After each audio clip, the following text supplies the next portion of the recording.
বর্তমানে যেটা মেন সমস্যা হচ্ছে ইউটিউবে, সেটা হচ্ছে রিইউজড কন্টেন্ট। ইউটিউব কিন্তু আর আগের মতো নই, এখন কিন্তু অনেক অনেক টাফ হয়ে গেছে। তো রিইউজড কন্টেন্টের ইস্যুতে অনেকেরই কিন্তু মনিটাইজেশন চলে যাচ্ছে। এটা আমার সাথেই হয়েছে এবং আমার অনেক বন্ধুদের সাথে হয়েছে।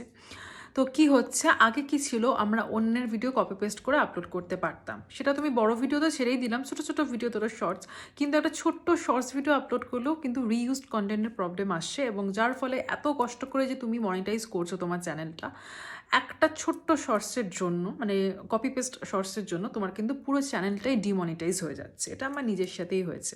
ঠিক আছে, তো রিইউজড কন্টেন্ট আর করা যাবে না, একদমই করা যাবে না, ভীষণ স্ট্রিক্ট হয়ে গেছে ইউটিউব। ঠিক আছে, তো অরিজিনাল কন্টেন্ট করার চেষ্টা করো। কোনো অন্যের ভিডিও কপি পেস্ট করে শর্টসে আপলোড করার কোনো দরকার নেই, আর বড় ভিডিও তো প্রশ্নই ওঠে না।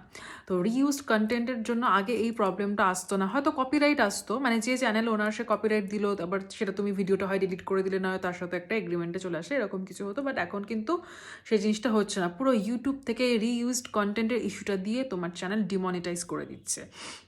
সো বি কেয়ারফুল, শুধুমাত্র অরিজিনাল কন্টেন্ট ক্রিয়েট করো এবং আস্তে আস্তে এগিয়ে যাও।